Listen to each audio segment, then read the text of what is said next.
Welcome to today's episode of So What's the Catch here on the So What's the Catch Facebook page or wherever you might be watching this from, whether that's on YouTube or whatnot.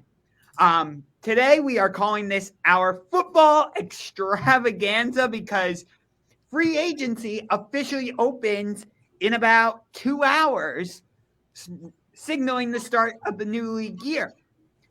And we already have someone in the comments. Jim Davison. Hello. What's up, Jim? Good to see you. Nice to have you here. And can I just say real quick, this is my favorite part of the week. I love doing this show with you guys. Same. So I'm excited to be here. We got a lot to talk about. A full show sheet today. Sometimes we can struggle a little bit with content, but we had no trouble filling a 2-hour show today. Yep. None. I mean, it might be the offseason, but the NFL says, yeah, we're a 12-month league. You got to pay attention to us all the damn time. So they're just saying, hi.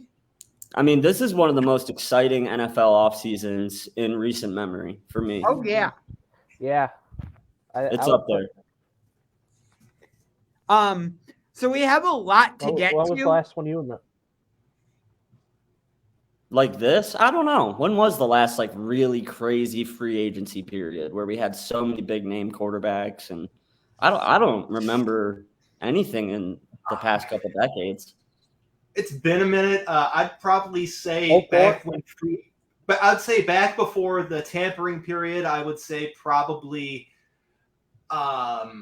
when free agency started at midnight and you had to stay up till midnight to see all the deals come in. Mm-hmm. You know, one of the first ones I remember is the Albert Hainsworth $100 million contract with Washington. Yeah. That was probably one of the last ones I can think of off the top of my head. Because once they switched to legal tampering period, then to 4 p.m. and all this other crap, it hasn't become as dramatic and it hasn't been as frantic.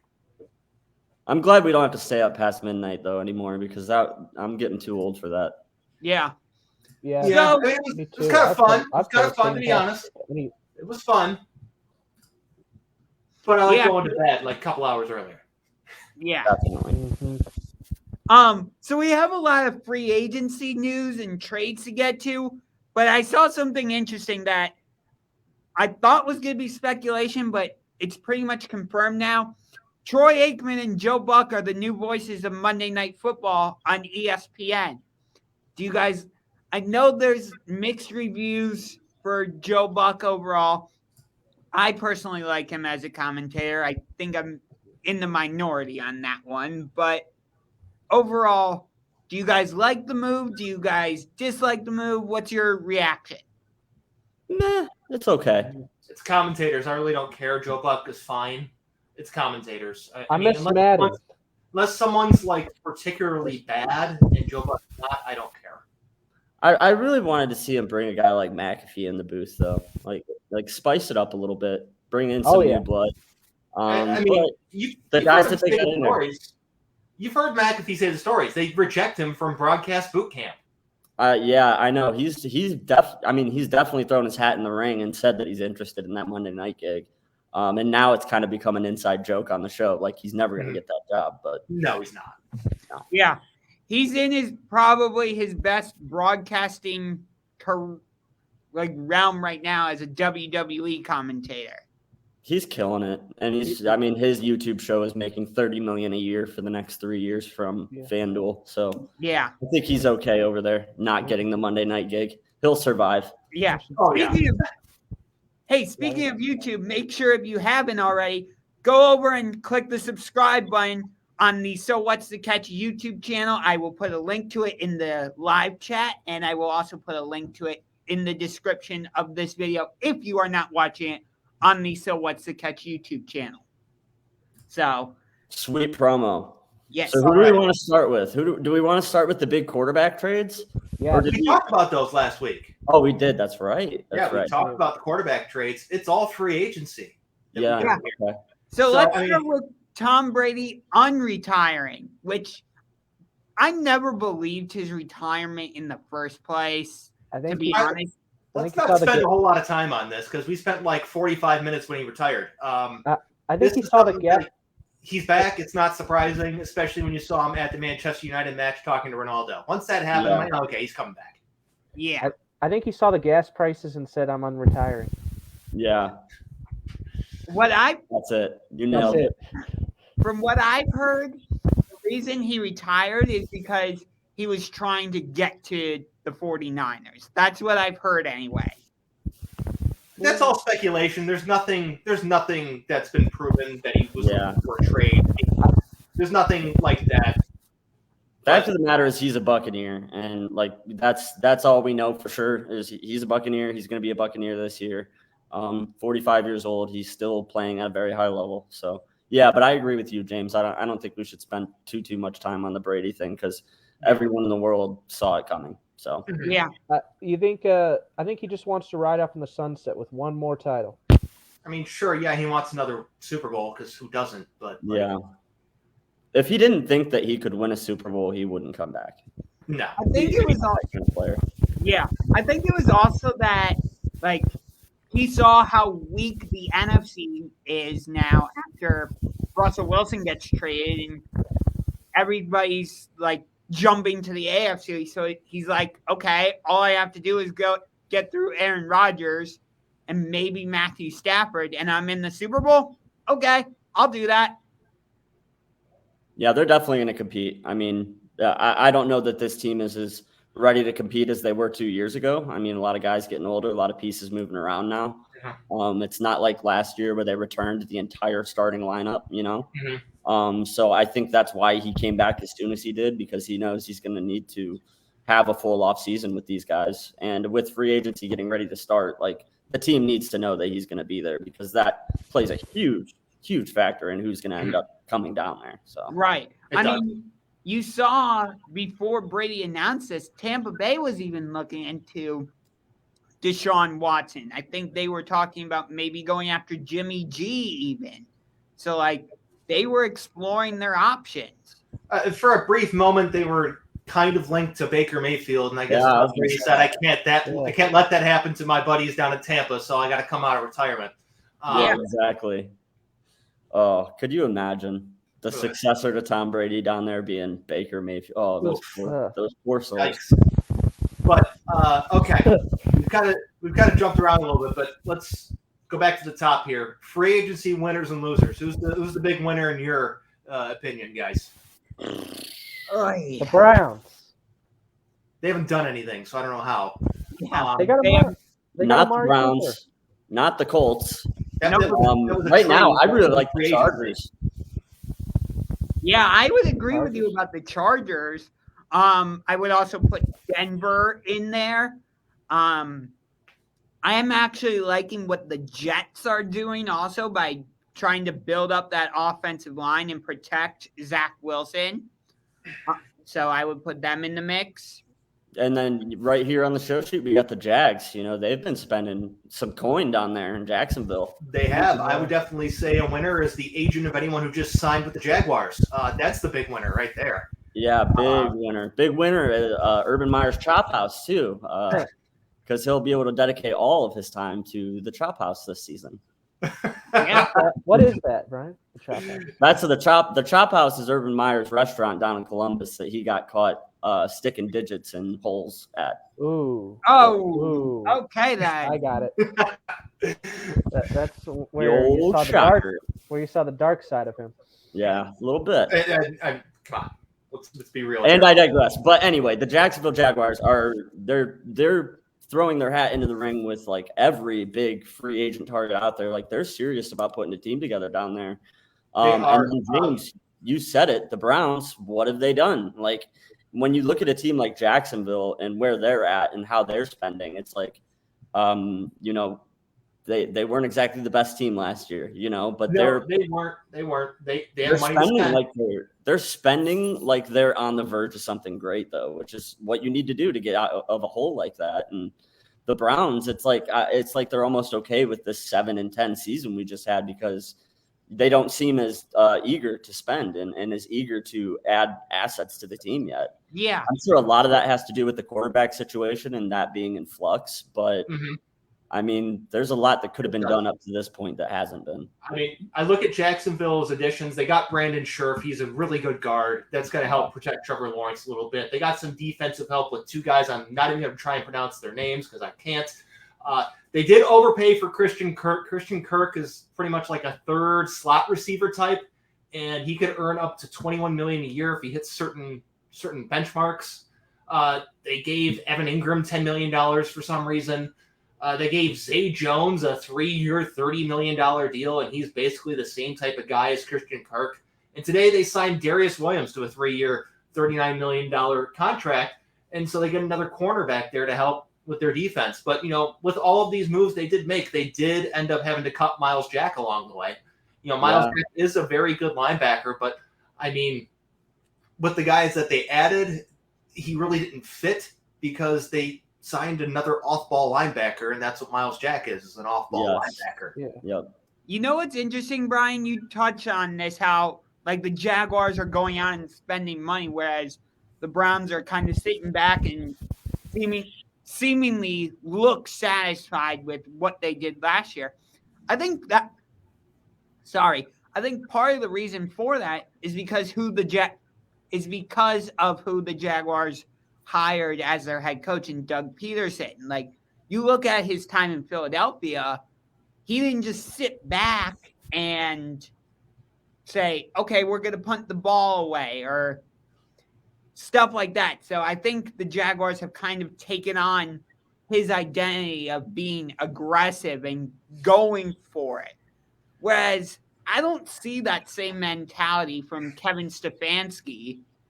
I see more of a, okay, maybe we'll go for it, maybe not. It's like it feels like Stefanski is more of a situational head coach, and maybe that's affecting the personnel decisions.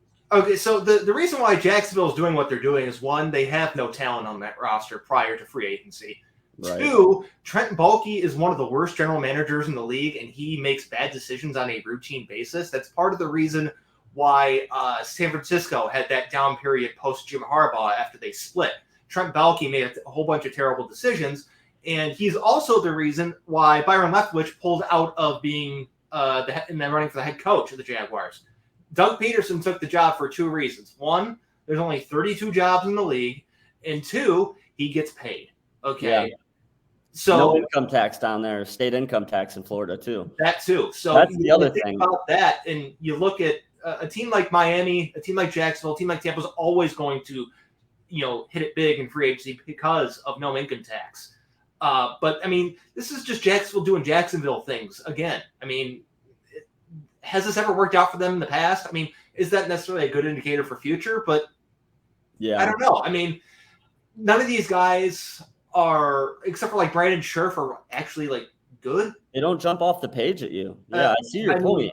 They had to pay, essentially the Jaguars tax to get these guys there because the Jaguars, we're familiar with that because it's called the Browns tax here in Cleveland. Right. Okay. Yeah. But looking at that, it's most likely more attributable to the Jaguars just being a badly run organization. Yeah. So so you're saying they're spending a lot of money, they're active in the market, but they're not necessarily allocating their funds to the best talent. So they're kind of just spending for the sake of spending. And you think that basically this is going to play out like a lot of other off seasons have for Jacksonville, where they spend a lot of money, but they don't necessarily make an impact on the field. I mean, it happens all the time. You every year, the team that wins free agency, they suck. Okay. Yeah. Let's be honest here. I mean, I saw someone trying to be like, the teams that spend, X amount of dollars in free agency on average have a jump of this many wins, or, the team that someone had like a list of how many wins each team jumped, but like they started off at such a low level, like the 4 or 5 wins that they get more still makes them a 7-win team. Yeah. So, that's a good point. Like, when you're making these big moves, the idea is these big moves are the guys that take you over the top. But for these teams, they're so bad, they don't have any foundation that it gets them to middle of the pack. And a couple years down the road, what happens is that these guys end up getting cut. Like, I can see how this Christian Kirk contract is going to work out already. Okay, After year 2, they're going to restructure because of how much money it is. Then after year 3, after they figure out the dead cap or spread it out or whatever over avoidable fake years, they cut them. Yeah. I mean, that's how this is going to work out. Yeah, I can see that. Yeah, and then the other thing that I think is important to mention too is like when you think about free agents going to Jacksonville, like they've got a guy at quarterback. You know what I mean? Like people believe in Trevor Lawrence and what he's going to be able to do in this league. Whereas like free agents looking at Cleveland and our current quarterback situation as is, not as attractive as a team to go to. Like, let's be honest, the whole situation is up in the air. And a lot of these, free agent, when you talk about free agent talent and where guys want to end up, one, it's where they're going to get the most money, obviously. But the other thing is winning. And nobody can see themselves winning with Baker Mayfield being the starting quarterback of the Cleveland Browns. And speaking of money, I mean, the trade just got us more over the cap. What one now? The Mari Cooper. We'll get to the Browns in a second. We'll get to the Browns specifically in a second. There are two other things I want to just note real quick. Andrew Whitworth retired after his brief reign as being the oldest player in the league, in between Tom Brady retiring and unretiring. Mm-hmm. And the Steelers got a new quarterback. Yes, they did. MVP Mitchell Trubisky. Yeah, the MVP, baby. Slime time is coming to Pittsburgh. I mean, he's not good. I don't know what I'm going to add to that. He's not good. That's a good place to start and a good place to end. He's not good. He can make the occasional play with his feet. He has got mobility. I'm trying to be positive here, but he's not a good, thrower of football. We dodged a bullet with this move by the Steelers because they would have ended up with a guy like Jimmy G or some of the other people out there. Like Trubisky's a hometown hero. He's a what now? He's from Cleveland. So who gives a shit? Yeah. Okay. And so I mean, we look here. I mean, you have the Steelers. They got their quarterback room now. It's going to be Mitch Trubisky. It's going to be Dwayne Haskins and Mason Rudolph. Okay. Ooh. Rudolph the red-nosed reindeer. Yeah, could there be a good looking QB? It's not. That lineup just sounds bad. I don't know what they're doing with that. I mean, I guess their hope is that they're going to try and recapture with Trubisky what he was able to do in Chicago. Mm-hmm. I mean, he was okay in Chicago. He had some moments where he played better than his skill level and his talent level. Okay, sure, I'll give you that. But their hope is probably that in a situation that's more stable, in a situation with a better coach, in a situation with a better culture in Pittsburgh, that he'll be able to find his footing again. Right. I don't know if he will, but it's an okay signing, honestly. I mean, there's not really a whole lot of risk. I mean, because what are their other options? Draft someone and hope that he's the guy, run it back with Rudolph. Who's the best in that depth, would you say? Trubisky. Yeah, I would say. I was going to say Haskins. Haskins sucks. He's terrible. He hasn't gotten that much. Not good. I mean, there's a reason Haskins isn't playing. There's a reason there's no market for him either. He has a very poor work ethic. Okay, you see the footage before the games. You see quarterbacks warming up. He's on his phone. Okay, he's not participating. There were some moments last year, James, where you and I were texting, and it's like you can see Dewey right on the sideline with his phone out. Like it's just incredible. Like no effort to hide it whatsoever. Yeah, I mean you can't work with that. There's a certain point where it's just like, okay, we can't work with this. Yeah, right. I think that's part of the reason why they made the move. They were desperate. Like with what they had there, like we have a better quarterback situation than they did in Mason Rudolph and the alternatives in Pittsburgh. So, I got some breaking news here. It's not the breaking news, but Chandler Jones is signing with the Las Vegas Raiders. I was hoping he would come to Cleveland. But you know what? Honestly. That's going to be a scary duo with Chandler Jones on one end and Max Crosby on the other. Yes, sir. That division is easily the best division in football now. It already was before this, but you look at this. I mean, they freed up some cap room today by cutting Carl Nassib, and so essentially they're taking their savings and applying it towards paying Chandler Jones. Yeah. And how about J.J. Watt? What about J.J. Watt? He's with the Cardinals. That also can make a great lineup too with him there too. What? Say, But he's on the he Cardinals. played for a different team though. Yeah. Oh. Chandler Jones used to play on the Cardinals. I still like what the Chargers have a little bit more with Joey Bosa and Khalil Mack. I like that duo a little bit more than Max Crosby and Chandler Jones, but I don't think Khalil Mack's fallen off a cliff since he got traded from the Raiders, and Joey Bosa gets hurt all the time. So give me Jones and Crosby. And he doesn't have it. Give me Jones and Crosby Yeah. all day, every day. Denver made an interesting decision. It's kind of flirted with the Von Miller coming back Reunion, to yeah. and it went a different direction. I was surprised by that. That was one of the more surprising. Oh, yeah. Because Randy Gregory had to deal with the Cowboys. The Yeah, Cowboys and he flipped. get all shady. And Oh, right. Some language in there. He said, nope, fuck that, and went and signed with the Broncos. Yeah, I don't think that means they're out on Von Miller though. Yeah, it does. They use Yeah, that money to completely. spend on Randy Gregory. Yeah, Mm. I mean, they gave him 5 years, $70 million. It's not like they signed him to a 1 year, $3 million deal. Like, yeah. He got they applied a lot of money Mhm. to a position that Von Miller plays. So, I mean, did you guys see the bullshit language the Cowboys tried to put in there? Like, if you get fined once, your guaranteed money gets taken away. Yeah, it was insane. And Apparently, that's in every player's contract, not named Dak Prescott for that organization. I'm like, what are you? This is some horse shit. Yeah, he opened a lot of eyes when he made that decision to bail on Dallas and take what was essentially the same exact deal with Denver. That's Jerry For that very Jones' reason, and he exposed Dallas for this. I don't think a lot of people probably knew about this until he, has shown that it's an issue.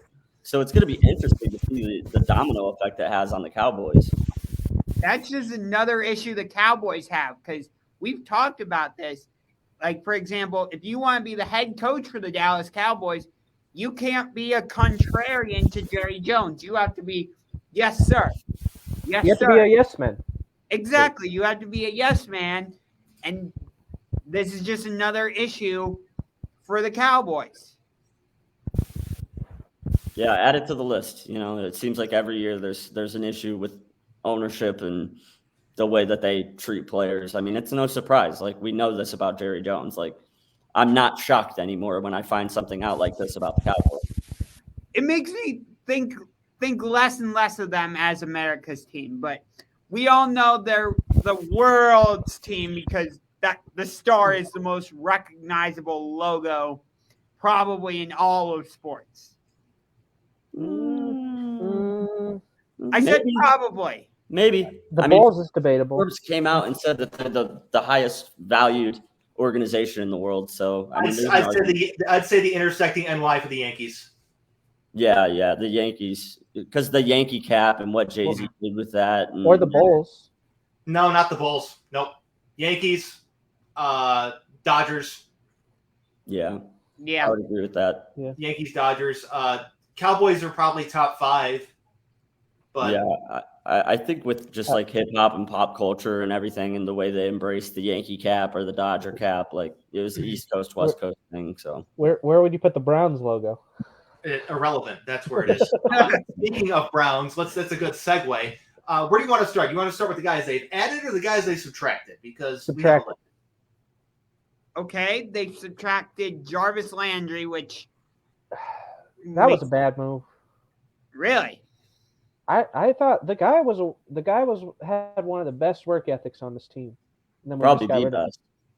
I'll agree with that. Yeah. So the problem is that once they acquired Amari Cooper, Basically is him. the writing was on the wall for Jarvis Landry. Okay. Yeah. Because they're not going to pay $36 million to Amari Cooper and Jarvis Landry.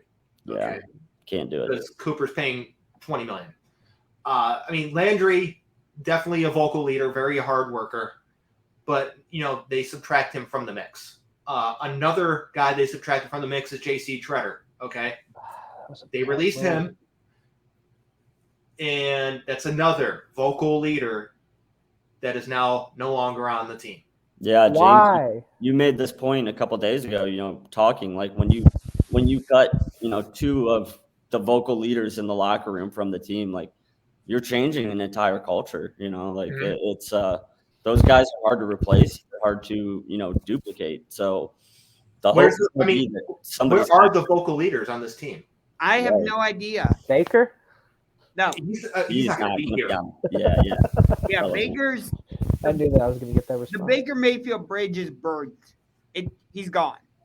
Yeah, I mean to get into the guys that we added, I would say like Winovich he's going to be a vocal leader in the locker room, but he's new. He's new, and he's going to be like a situational role player. He's not going to be a exactly. star. He's not a star player. He's not going to be out there being the team captain or anything like that. So and then Amari will probably have pretty similar production to Landry, but just not being a leader. I have no idea what we're going to get out of Amari Cooper because he's not a slot inside guy, and that's what Jarvis Landry is.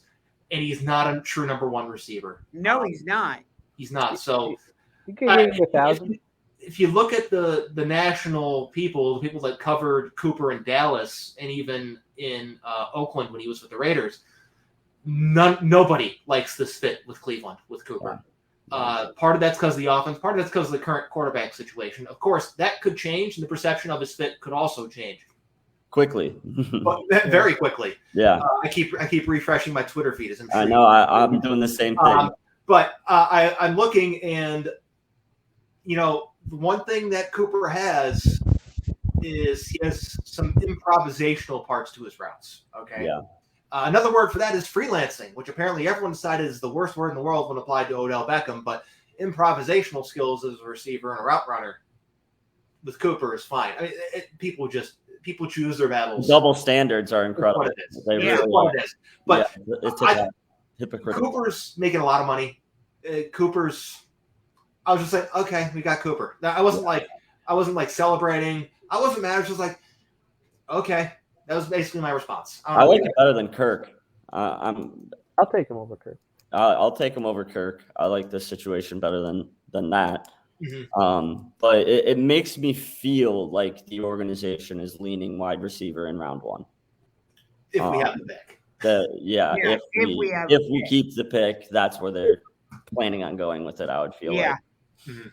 Just to get into the Deshaun Watson pool for a sec, I'm sure we'll get into it more, but I'm just worried about, let's say he ultimately doesn't choose the Browns. It doesn't seem like we really have a backup plan. Like, they haven't come out. Obviously, they're not going to come out and say, like, okay, we're going to go after Marcus Mariota, for example, or we're going to try and trade for Jimmy G. Like, it seems like they're playing all their eggs in the Deshaun Watson basket, and I don't like that. Like, no, if you're going for it, go for it. If you're going for it, go for it. They have okay? to. But let's be real. The moment in time they decide that they've decided that Baker Mayfield wasn't their guy. Okay, that bridge was burned.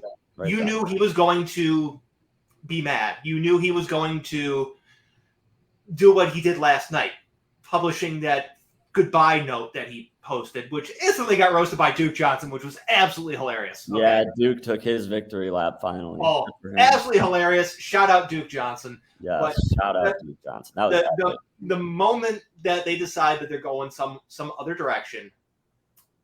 We know that about Baker. He's a petulant child. He always has been, and he always lashes out like this whenever there's any kind of situational drama. And I agree. Like if you're gonna go for another guy, go all in. Mm-hmm. So and Josh, you kind of said it. Like you can't really lay out a backup plan while you're trying to negotiate. For a guy, like you got to go all in. You kind of have to. Yeah. Well, I'm sure that they've got plans. Behind the scenes, they've got their other guys that they're waiting to see. Where the domino falls. It's kind of like the Aaron Rodgers effect. When he signed with Green Bay, it was like, okay, Denver. They knew where they were going to go after that. And I think if Watson decides that he's going elsewhere, the Browns are going to end up like having something ready like that. Do you think he's a little bit too much baggage? Who? Watson? I mean, Kareem Hunt. Do you want to get into this conversation right now? We can if you want. There are still other players that we added and subtracted. But if you really want in this conversation, we can. Yeah. Just like talent-wise, I would take him over Baker. I'm no doubt. I mean, that sure, but I mean, we look at the situation when it comes with Deshaun Watson. Okay, it's going to be a PR nightmare if they do land him. Okay. Yes. Yeah. Okay. Everybody already knows this. For any team that lands him, it's going to be a PR nightmare. Mm-hmm. So every team has already acknowledged that and taken that into account and said, can our organization handle this? Can we weather this storm? Can we put around a good, I guess, something so it doesn't destroy our team, destroy what we have, okay? Right. And how can we, at the same time, do something positive on our end to the community, okay? Because that's what they have to take into account. Yeah, Deshaun Watson has a ton of baggage from alleged claims. I have to say alleged because they're alleged, because we don't know. And he's not being charged criminally, okay?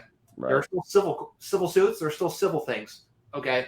And that stuff could still go poorly because we've seen high-profile cases with athletes where they don't go to jail, they don't get charged criminally, but they still lose in the civil trial. O.J. Simpson. That's what I was alluding to. If the glove doesn't fit, you must acquit. I mean, he lost that civil trial. Yeah. You know? So when later video games put O.J. Simpson in them, that family got the money from it. When O.J. Simpson got In the game. any sort of royalties or anything, it went to that family. He didn't get it. Like, as far as how this unfolds with Watson and unfolds with the Browns, I mean, they feel that they're in a spot, really, that he's, like the missing piece. Okay, that's what they view him as. They view him as that he's the guy that takes them over the top. He's the guy that gets them to a Super Bowl. Mm-hmm. And there are some other high-profile players still available, which I imagine are waiting to go where Watson goes. Okay, Yeah. Will Fuller being one of them. Okay, Yep. But you look at this, you see other players. Even Allen Robinson's available. I imagine any team that signs Watson's going to be calling Allen Robinson right after. Half of Browns, like the Browns Facebook pages and stuff, think that Allen Robinson is already a Cleveland Brown. It's hilarious. Oh, yeah, I How saw that quickly- the other day. Like, just because you see something on Facebook doesn't mean it's true, people. Yeah. Like, Allen Yeah. Robinson is not a Cleveland Brown. Like, I No. don't know how half of the fan base thinks that, but they do. Yeah. I Well, it's mean, announced by Schefter. what? And make sure it's the real Schefter, not the fake one with two Yeah. M's or an N in their name. Or Right, exactly. Don't Not get fooled. ETH. And Or- don't get- Or make sure it's Ian Rappaport reporting it. yeah. Check your sources, people. Yeah. So to get back to the Browns here, I think they have a chance for Watson. I really do. Okay. I think it's very, very possible that they end up with him. Okay. Because it's all on who he chooses. Because every team that's talked to him has made proposals to the Texans. And That Houston he accepted. accepted. Yeah. And it's just basically in Watson's court. Yep. Looking at these other teams, I mean, you look at Atlanta. He's talking about Atlanta. Why the hell would he want to go to Atlanta besides that he's from Atlanta? Okay. Right. That team's going to be terrible because you look at the contract they're going to have to get off of with Matt Ryan. Okay. And they're going to be eating dead cap for a while with that one. Then all the assets they're going to have to trade to get that team better. He's going to be throwing to Kyle Pitts and nobody. Okay. Yep. You look at the Saints. I don't know what the Saints package would include. I mean, you got Michael Thomas, maybe. Alvin Kamara. And Alvin Kamara's kind of, I guess, on a downward trajectory. Yeah. Where it was a couple years ago. He's definitely not the player he was a couple years ago. You look at the Panthers. I mean, who knows how much longer Matt Rule's even going to be their coach because he's Right. been a disaster. Oh, he's And- horrible. Christian McCaffrey's falling apart, and you look at Cleveland compared to those. It is a more favorable setting. It's a better, like on paper, Which On paper. I hate saying that because we know what happens when things look good on paper. But on paper, like this is the better squad. It's the better fit for Deshaun. And that's why I agree with you, James. I think there's a very, very real possibility of him coming here. I've And also heard, though, he's meeting with San Francisco. That's not real. That's a lie. Yeah. That was a lie. That was exposed immediately once that someone tweeted it, and it got exposed immediately as being fake. Everyone reached out and called John Lynch and Kyle Shanahan. They said, no, we are not meeting with Deshaun Watson. Yeah. Okay. Yeah, that one got squashed. I think it's interesting that we're the only AFC team meeting with him. Well, the Colts approached about meeting with Watson, and the Texans said no, which understandably, no. Okay. And we're talking about players of Watson's caliber. You don't even consider that. Okay. Yeah, 100%. That's why I'm like thinking it's I'm not gonna say it's highly unlikely, but like how you just said, you don't trade within your own division. Well, unless you're the Nets and 76ers, apparently, because they're in the same division and they did the Ben Simmons, James Harden trade. I get it. That's a little bit different, but still. Mm-hmm. Yeah, it's an entirely different sport, actually. Well, I mean, in-conference trades happen, okay? Interdivision trades don't happen as much, but in-conference trades happen because they pretty much have to happen. I have a great fit for quarterback that could be for the Browns that no one's really talking about. Jameis Winston. He went to school with Amari Cooper. I mean, if the they got some Saints chemistry end up already. landing, if the Saints end up landing Deshaun Watson, that is an option. It's an option I'm not opposed to entirely. It's not the worst option. I take him over No. Mayfield. There are lots of other worse options available, including Jimmy Garoppolo. Okay, I don't care for Jimmy Garoppolo. I think he's better than Baker, but I mean, I don't like Jimmy Garoppolo at all. Okay, and let's be honest, the Browns end up with Garoppolo. I've been saying it ever since he was rumored to come here back from New England. That someone's going to Photoshop a jersey. It's going to say Garoppolo LOL. Okay, that will happen. And what about if he ends up Winston? in Cleveland? Yeah, I don't like that fit either for us. I just don't think he's the right type of quarterback. But yeah, I thought he was going to Pittsburgh. You thought he was going to Pittsburgh? Yeah, I mean, yes. Yeah, the Colts are in on him, I believe. The Colts got to do something. I mean, talk about a team that's not doing much. The Colts, and that's a team that was on the edge of the postseason last year. You know, like they're in position to win now if they make a couple moves. And shocking, you know. I mean, maybe they should have given Carson Wentz another year, but nope, they were done. They were done. Carson Wentz failed. If there was anyone who was going to be in his camp, it was going to be Frank Reich. Okay, and if Frank Reich and Carson Wentz had a disagreement, which they did, if they are not able to make it work, which it didn't, why would they give it another go? There's no point. So just ship them off for whatever they can get. They got quite a bit from Washington. I mean, Carson Wentz has been traded for so much, and he's produced so little. It's amazing. I know, it's incredible. Yeah, the capital and assets that have moved back and forth for that guy, and he has done nothing. Yeah. Here's the interesting thing with this whole situation. Just going back to Watson for a second, we play the Saints, we play the Falcons, and we play the Texans this year. So, and we play the Panthers actually. So that could be interesting, depending on how this goes. I don't know. Interesting.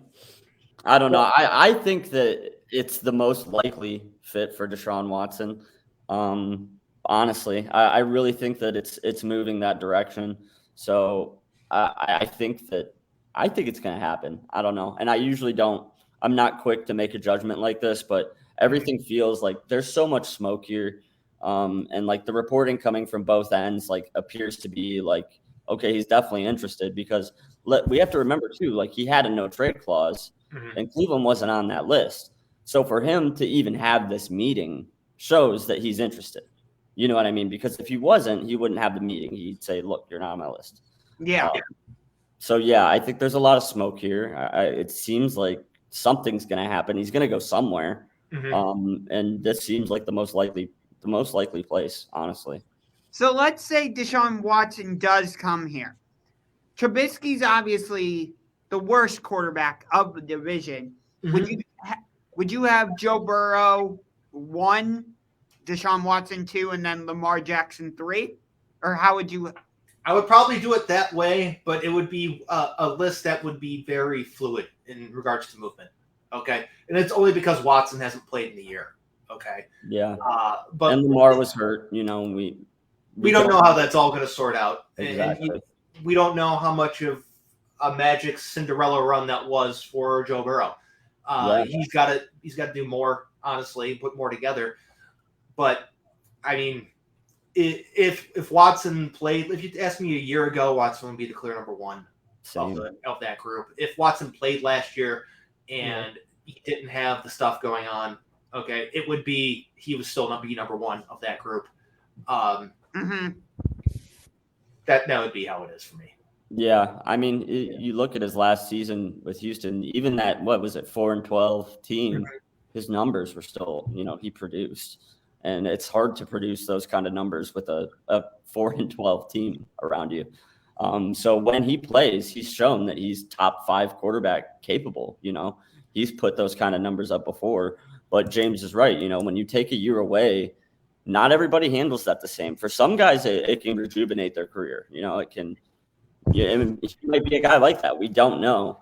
But for other guys, taking a year away from football, they just never, especially for a quarterback who depends so much on rhythm and cadence and all of that, he might not, come back and be the player that he once was. Yeah. So it's going to be interesting to see. So I agree that it's a fluid list.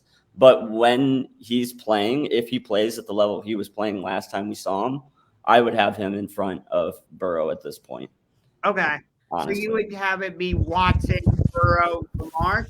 Yeah, but also very fluid. Like Lamar and Burrow, it's the Lamar Jackson situation is fluid too. We don't know if he's going to be MVP Lamar Jackson again when he comes back or not. So right. But yeah, Deshaun Watson, in my opinion, is a top 5 quarterback in the league when he's playing to his ability. So let's say we do end up making this trade, or he chooses us. Does it make up for when we trade out of the pick in, I think it was 2017? It was 2017. And the answer is no. In the draft? No. It's gonna be no, because you're gonna be giving up 5 draft picks to get him, where you could have just took him in the first place. Okay. Yep. That's the irony of the situation. So you look at that. What was that? I wish we'd have taken Mahomes in that draft. I mean, do that every draft, though. You can do that to every draft, really. But I mean, we look at that draft. That was the draft with Carson Wentz. Okay. We had Carson Wentz was 2016. Yeah, Wentz was 2016. Yeah, I'm sure. Right. Yeah, because Goff went number 1 overall. Wentz was number 2. Wow. Okay, this is the Trubisky draft then. Yeah. Yes. So we had the second pick that we traded back for Corey Coleman? Something like that. Yeah. No, Chicago traded up to number 2. Number 2, yes, he's right. We took Myles Garrett in that draft. Yeah, we had the number 1 pick. We took Myles Garrett. Chicago traded up from number 3 to number 2. For Trubisky. Yeah, we had the 12th pick after trading down last year, and we traded down and ended up with Jabril Peppers. Yeah. Actually, he wasn't bad. He wasn't horrible. He's okay. He's all right. He's okay. Looking back on it, the thing with Peppers is that he wasn't used properly here. They had him playing center field down at Progressive Field when he should have been 15 yards off the line of scrimmage. Okay. Yeah, they didn't use him anything like we used him at Michigan. Like he was a completely different positional player at Michigan than we used him in Cleveland. So honestly, Peppers in the current defense they run would be fantastic. Okay. Yeah. And this is also the same draft where we traded up and took David Njoku. Ugh.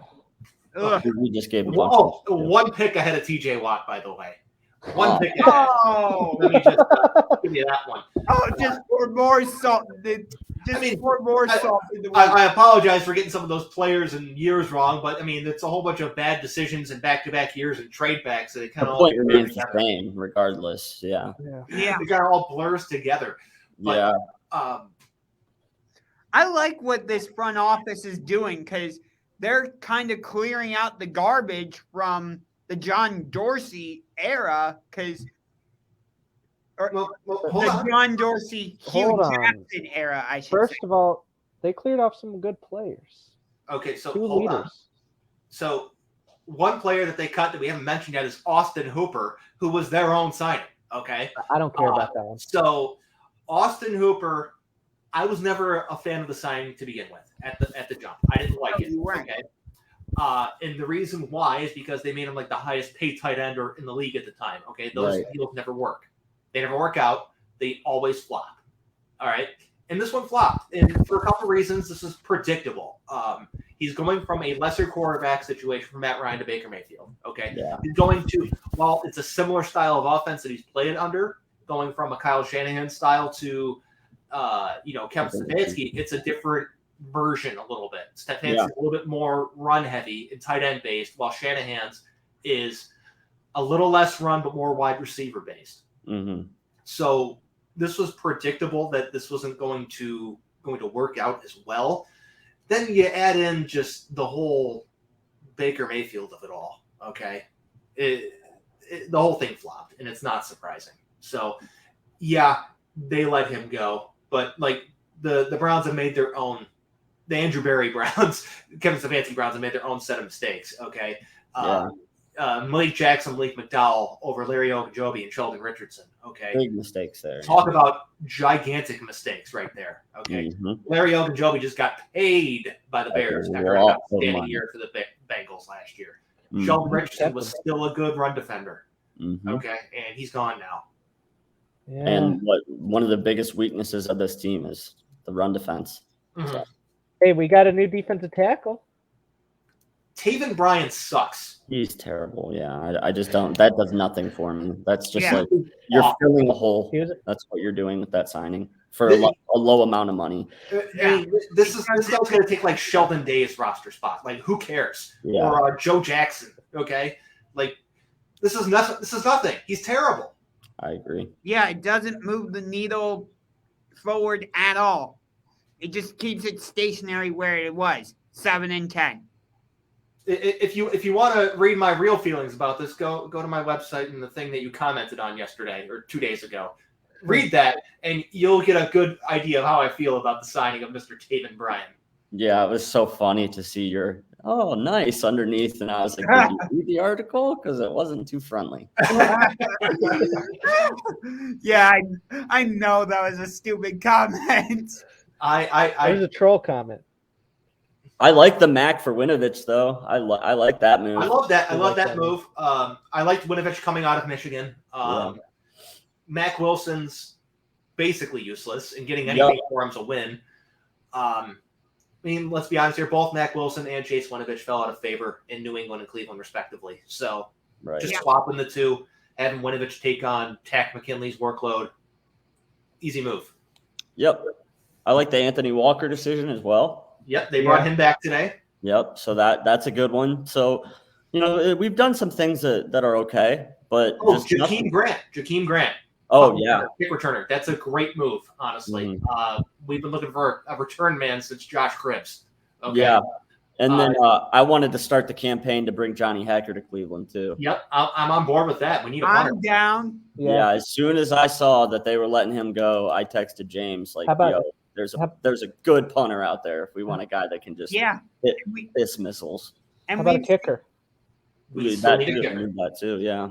And Brian, on top of that, we've seen the Rams have done good fake punts with him too. So, I mean, we saw how important special teams are. Like, look at the Bengals and Evan McPherson and what he's done there. Like, it's so important, and it's becoming more and more important. Like, it's the gap that separates the two best teams in the league when it comes down to Super Bowl time is so marginal that that stuff makes a gigantic difference. Yeah.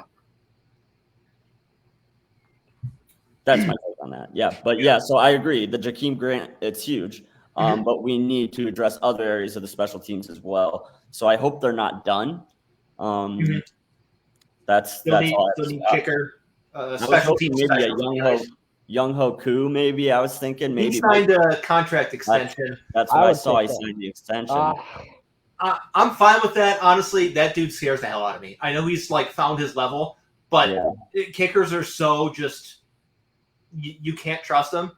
And he was so erratic and so bad early on that I can't do it. I can't mentally do it. Yeah. So, yeah, I get that. It'll be interesting to see if they end up drafting a kicker after seeing how well it worked out for the Bengals. But I just hate the idea of drafting a kicker. But Chase was it's horrible. A big need. It's a huge hole on this team. Chase McLaughlin fell off a cliff about 2/3 of the way into the season. So, like, he was fine up to that point. Then he was bad. Yeah. So, like, they need a kicker. Especially in Cleveland, in the AFC North, like, we know that, like, the conditions are super tough to kick in. Like, you need a guy who can, be very reliable. And so, yeah, I agree. When you have a guy that had such a shaky start like Young Ho Koo, it's scary because you think he was kicking under perfect conditions down there in the dome. Whereas, here he'd be on the shore of Lake Erie, just getting ponded with a swirling wind down there in the dog pound. So yeah, although I have heard that rumors that we're going to possibly add a retractable roof onto our stadium. That's never going to happen.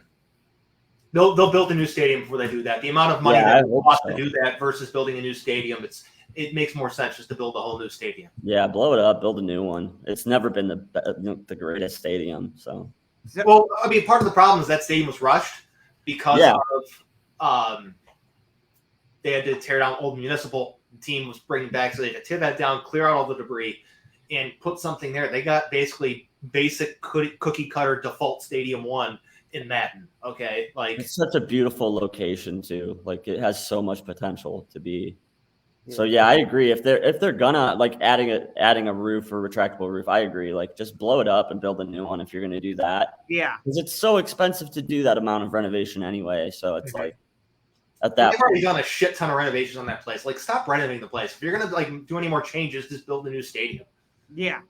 You're spraying cologne on a skunk is what you're doing when you just renovate. It's like it's still shit. It's just you're freshening up the outside.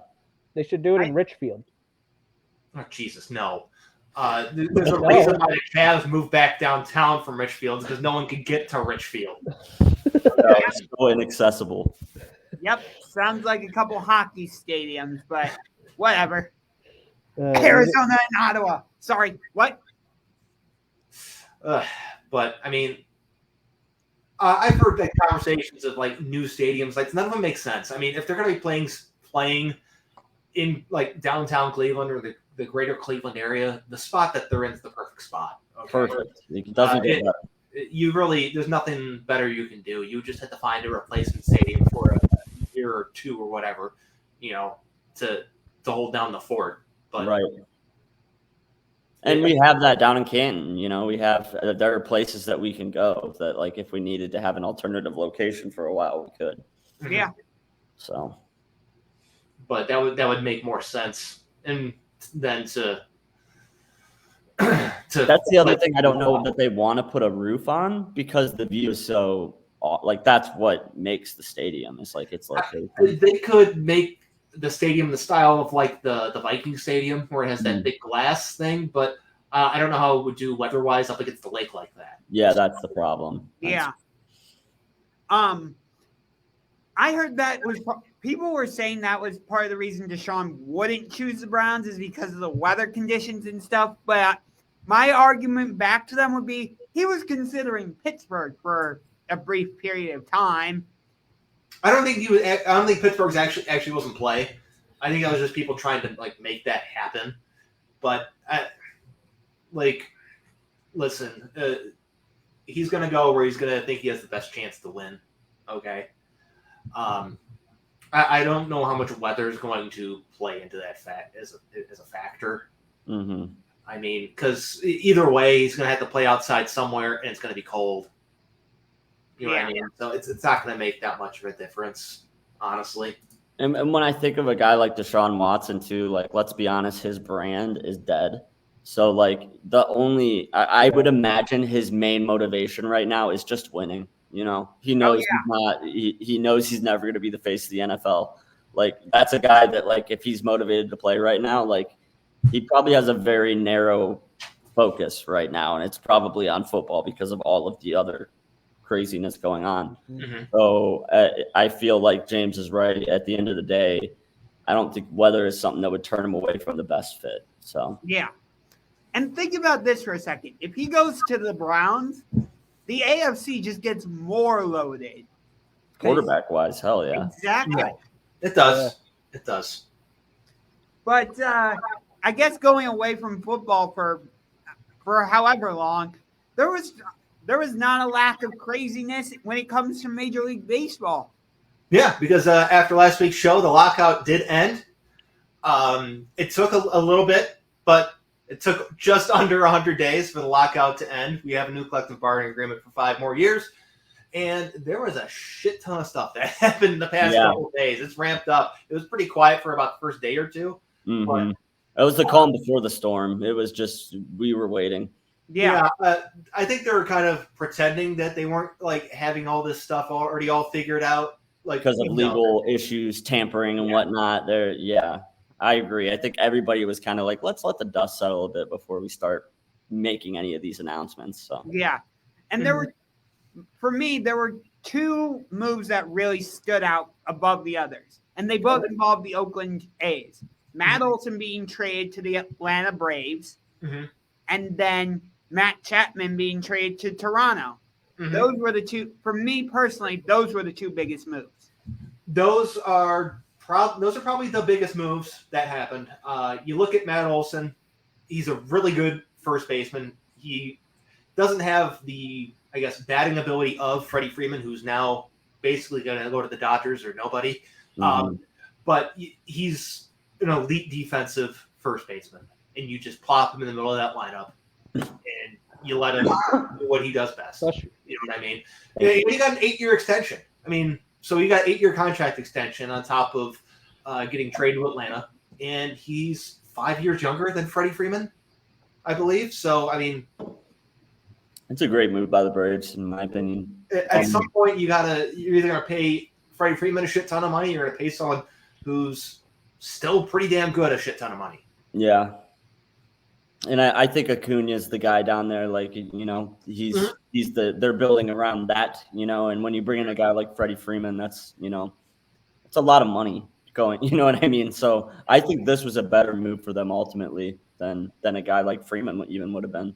It extends their window a little bit, and that'll help Atlanta continue to be relevant in the NL East. Yeah. But you mentioned Matt Chapman to Toronto, another elite defensive corner infielder from the A's. His way east. I saw a chart a little while before we started, and it was a chart of Hyun-Jin Ryu's ground ball direction. It is basically all to third base. Okay. Yeah. It's the third base and shortstop. Mm-hmm. And Matt Chapman's going to make Hyun-Jin Ryu's starts a little bit easier on him now because he's got platinum glove third baseman that they're throwing in to Toronto. Yeah, that's a huge move for the Blue Jays. And at that position too, like, defense is so crucial. And especially when you've got a pitcher that, you know, all of his ground balls are going that direction, like, you got to have a guy who can handle the hot corner, and he's definitely a guy that can do that for them. So Josh, you hit it right on the head. These were the two biggest ones so far. Yeah.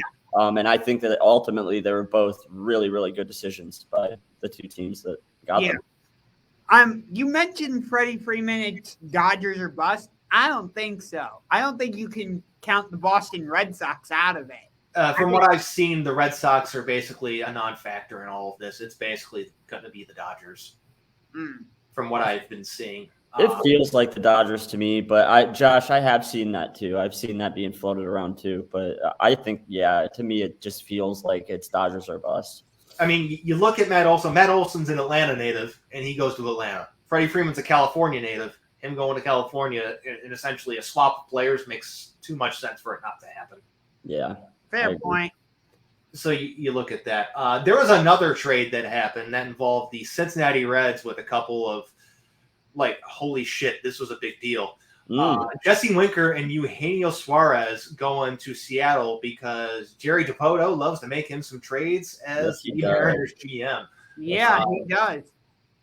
So, I mean, this only really happened because they agreed to take on the Suarez contract because that's a ton of money and he's, like, not that good anymore. Right. So, that was a big move. Very big move. Mm-hmm. What else do you have? Yeah. Jake Fraley and prospects went to Cincinnati. That's my cousin Jake. Yeah. You know what's actually surprising to me about the Mariners, though? What? Apparently, they're not one of the finalists to land Chris Bryant. No, they're not. The Chris Bryant basically seems like he's in hot pursuit by the Rockies. I don't know where Chris Bryant's going to end up. I don't know why, but I just thought Chris Bryant in Seattle was a perfect match. I mean, he would hit bombs in Colorado. I'd like to see that. I'd like to see that for like the year or two that he's there until they trade him away because it's the Rockies. Right. And who remembers when they signed Nolan Arenado that big deal and trade him a year later? Like, like what are we doing? Yeah. It's part of being a small market team in this league, man. It stinks. Yeah. It is. I mean, so we look at that. What else we got? The Royals and Reds made another trade because the Reds are just trading everybody. Everybody. They swapped Amir Garrett for Mike Minor, so a deal between the Royals and Reds. So now we get to see Amir Garrett, 18, 19 times a year now. Right. That dude's terrifying. Okay. Like throws missiles. Yeah. Yeah. Absolutely. The Reds did also trade another pitcher to the AL Central. Sonny Gray is on the Twins. That's right. Sonny Gray now playing for the Minnesota Twins. Speaking of the Twins, they trade Josh Donaldson to the Yankees. I mean, that's only part of that trade because that trade started off with them shipping Mitch Garver down to Texas to get Isaiah Kiner-Falefa. Really good shortstop. They paired him with Donaldson, sent him to the Yankees for Gary Sanchez and Gio Urshela. We're familiar with one of the two. Yeah. Well, we're familiar with two of the four people in this trade. Yeah. For that 1 month we had Josh Donaldson. That's right. Yeah. Cleveland. Yeah. I don't remember the Josh Donaldson era in Cleveland at all. Because it really wasn't an era. Not much of one. But Okay. we look at this trade here. I mean, Donaldson, Kiner-Falefa, gonna help out that left side of the Yankees infield. Kiner-Falefa's a really good shortstop. Donaldson's got something still left in the back there. Injuries always are a concern with Donaldson. Mm-hmm. But He's going to destroy the ball in Yankee Stadium. let's look at the Minnesota side of this trade, though. Okay. I'm not sure what the hell they're doing. Gio Urshela is fine. Okay. He's fine. But I'm looking at Gary Sanchez. Because now you just added another guy who should probably be a DH into a lineup that already has Miguel Sano. Right. Yeah. He should definitely be a DH.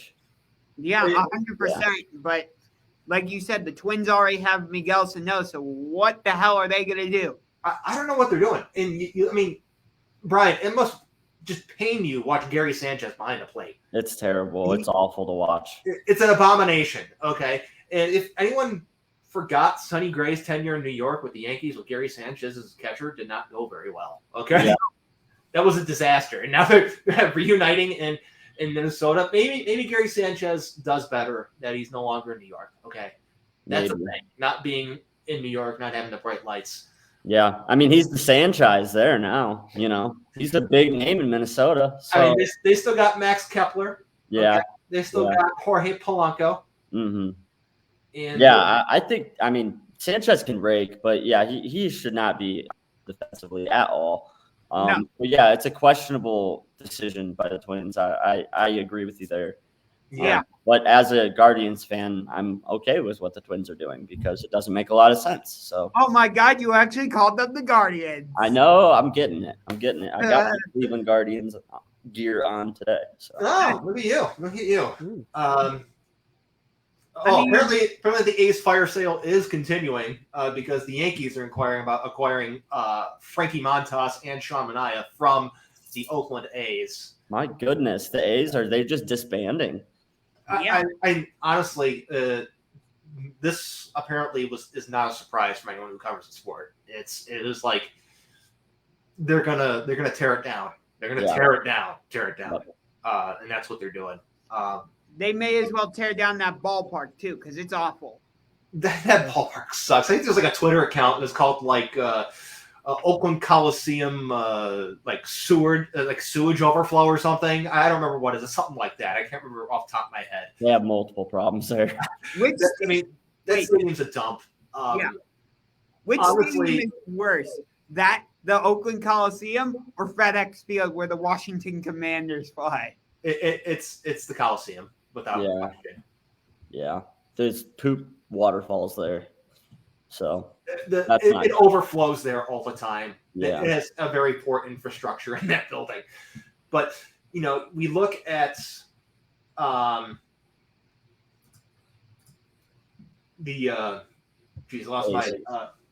A's. They're just tearing it down. It's not surprising with the potential relocation in the mix as well. Yeah. It's all on brand. It's scorched earth. It feels like scratch and burn. It's just burn it all down, build from scratch. And yeah, I think that relocation or talk that's been hovering around them for how long now has a lot to do with it. It's an organization that's very in flux between not knowing if they're going to stay there or the stadium being what it is. They've got issues. Yeah, they do have issues. So that's all the trades that have happened. We've had some free agency signings. Anthony Rizzo's back with the Yankees. That's not necessarily surprising. I like this next one, Suzuki, the Japanese star, to the Cubs. The Cubs. I love that. What they get him for 6 I love years? it. 6 years, James? I think so. They're not paying him like a whole lot of money. I think 70. Yeah, it's not like some of the Japanese hitters before him have gotten paid. No. So. Yeah, so they're giving him quite a bit of money, but that's a good ad for the Cubs, considering the Cubs have not really done much of anything in free agency. They were able No, to, we haven't, and that's surprising to me. Oh, Okay, you I said shouldn't say. we. Okay, I shouldn't say we. No, they haven't. Okay, is that better? Much better. But adding Suzuki to the mix, that'll help them. You look at the rest of their roster, and they're still gonna go with Patrick Wisdom and Frank Schwindel, and just see how that all goes. Wilson Contreras is still on that team. Ian Happ, Yeah. Nico Horner is going to get some playing time. So, adding another guy into the mix, good move for the Cubs, honestly. Yeah, I like that one a lot. How about this one? Kyle Schwarber to the Philadelphia Phillies. Interesting. I love this deal because you know what? He can just be their everyday DH. Yep. Yeah. That's right, because now there's the DH over there. Universal DH. So just plug him in there. You can put him and Harper back to back in the lineup, and that would be just nasty. Oh. So think about one of the two, either way, whoever you put in front of the other to protect the other one, and how much that'll help their numbers offensively. Like that's a lethal back to back in the lineup. I mean, I would probably go Schwarber, Harper, then Rhys Hoskins after that as like 2, 3, 4 hitters. Yeah. Yeah, I mean, either way you put this together, it's going to be a really, really bad combination for pitchers to face in that division. They're going to be a nightmare to face.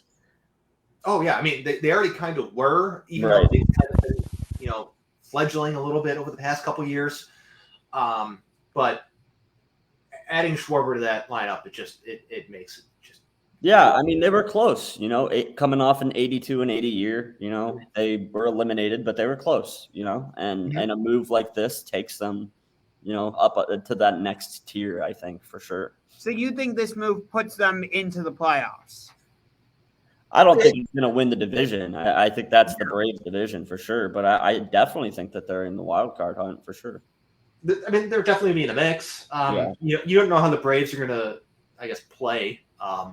You don't know how it's all going to sort out. I mean, the Braves weren't necessarily a dominant team last year. They just happened to get into the playoffs and win the whole thing. Got hot at the right time. Yeah. You don't know how that's all going to sort out. I mean, the Phillies are good. You can't forget about the Mets in that division either. Mets are still a very good team. They added Max Scherzer to that rotation. They added Chris Bassett as well. I mean, I know the Braves record didn't blow anyone away last year, but their differential was plus 134, which is one of the best in the league. So when they're winning games, they were winning convincingly. So I don't think they were nobody was saying they were bad going into the postseason, but nobody was all in on them winning the World Series. They got hot at the right time, but I think that they had a little bit more there than a lot of people were giving them credit for. I think that they should have been more respected heading into the postseason than they were. I mean, Brian, you even said this, and I think, James, you also said it once they made all the trades that they did at the trade deadline after Acuna went down.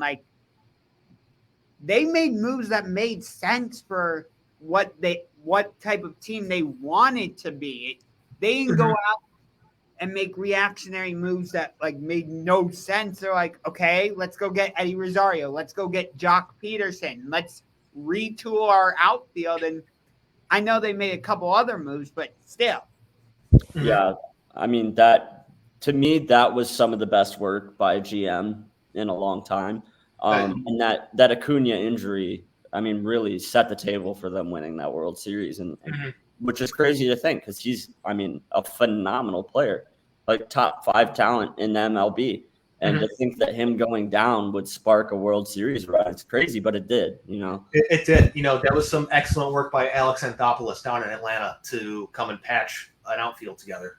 And that's why, Josh, to make my point kind of come full circle here, I'm feeling like the Phillies are right there. You know what I mean? They feel a lot like that Atlanta team last year, and this is a move that I think kind of puts them over that hump a little bit, if that makes sense. Yeah, I can see that.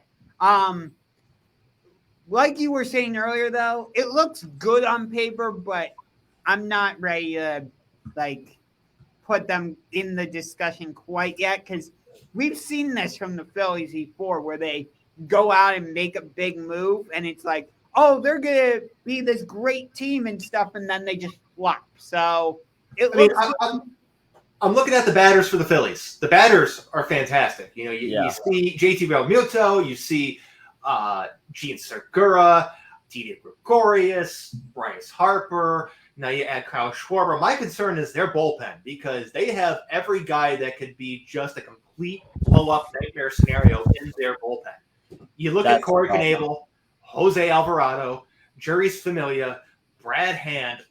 Any one of these guys could just give up 5-6 runs in a third of an inning. Okay. Yeah, their bullpen is a huge liability. Yeah. It's a bold move for them to sign 2 former Mets relievers that were not good last year. Yeah, that was. I was gonna drop that meme. I'm a little confused by your tactics. Keep that tough till I figure them out, though. Oh man, I don't remember what's old Frank the Tank's reactions to the Phillies signing these guys, but I'm sure he had a complete meltdown. I'm sure he did. He probably did. I wouldn't be surprised. But I mean, I like their starting rotation. Zach Wheeler, Aaron Nola, Zach Eflin, Kyle Gibson can be okay at times. Ranger Suarez is one of the better 5th starters in the league. So, yeah, from a starting rotation is good. I think as long as those guys stay healthy, they've got a real shot. But if they have, problem injury issues with their starting rotation, they are in a whole world of trouble because that bullpen cannot carry them. So that's the one concern. That's why I feel like the Phillies, even though I I like them to make the postseason. It's also one of those teams that like this year could go bad quickly for them. And speaking of injuries, this is a good segue.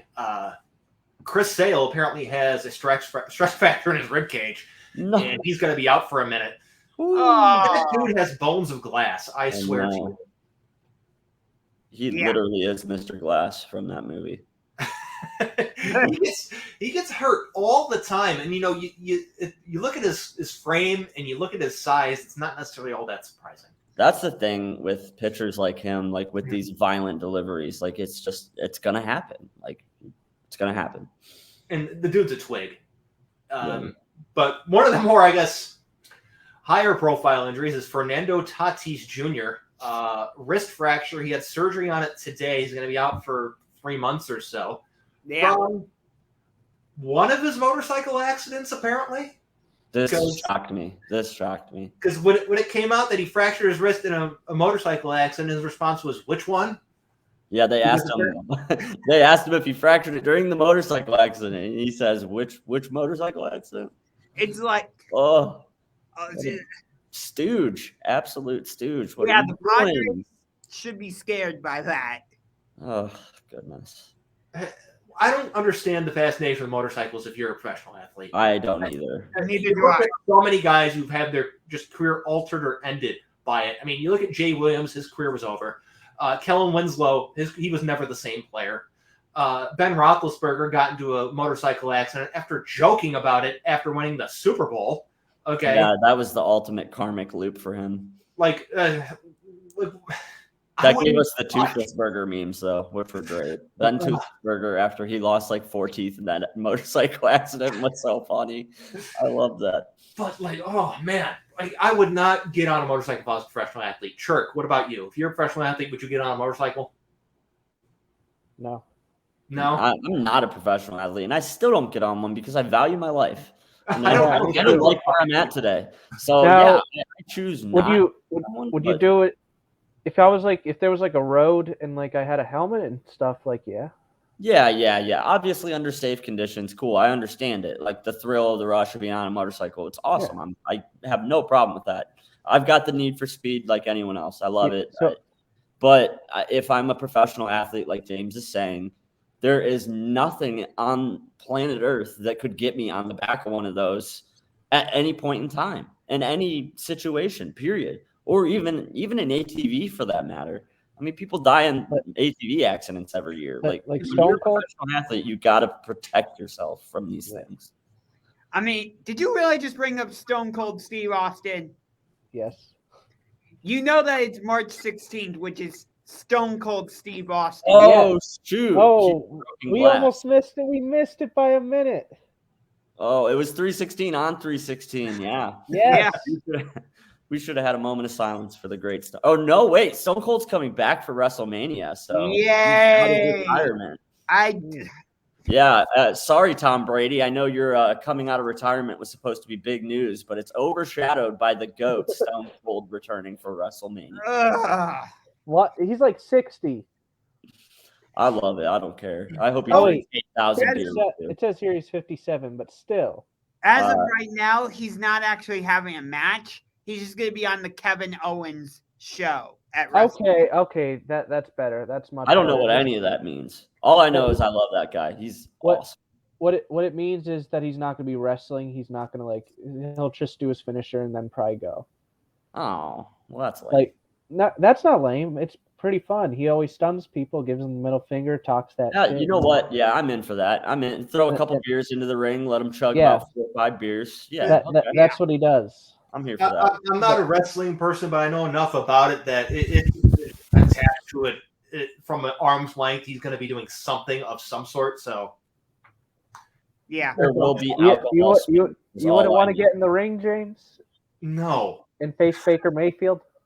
Oh yeah, we need to make a celebrity boxing match. Wait. Do you remember when Wait a minute. Do you remember when we were here in studio and we were trying to get Chirk against Jake in the cage? Oh my God, yes. I would love that. Either one, we could do that. I'll promote that. I'll promote either one of those fights. I'd love to see either of those. Hey, Logan Paul's gonna be wrestling at WrestleMania. Oh Christ! Is he? Yep, and he's That teaming guy. with the Miz. Oh, come on, Miz. You're one of the one of my favorite wrestlers from Cleveland. Please don't team. That guy, I'm sorry, With but the he's a douche.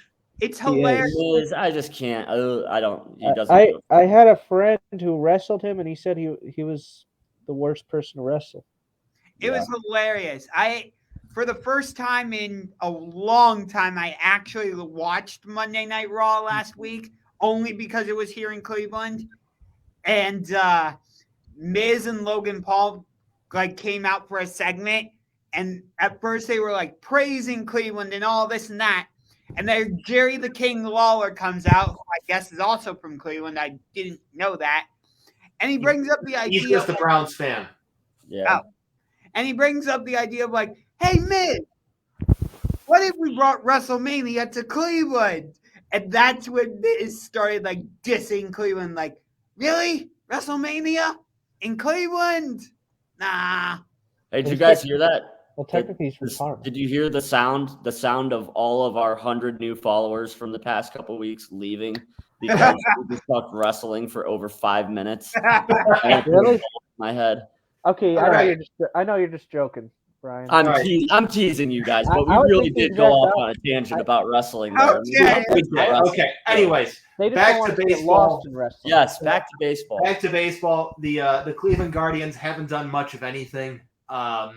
They've been rumored to be involved with Matt Olson and Jesse Winker and Jock Peterson and Trevor Story, but we've all seen this before. We know this is we have interest in, but they sign elsewhere or they get traded to another team. It sucks because a couple of those players would be such good fits. Just adding one of them would be Any one of the four, fantastic. absolutely. But yeah, it sucks, man. It's just the Dolans own the team, and we know who the Dolans are and how they spend, and we just know that what they do is they throw their hat into the ring on all these guys and show interest, and then everybody's let down softly. It's we tried, but we don't have the money. We're not a big I enough. actually just got a little bit of breaking news. Not the breaking news, but your boy Chirk, Hollywood Higgins, is not a Cleveland Brown anymore. No.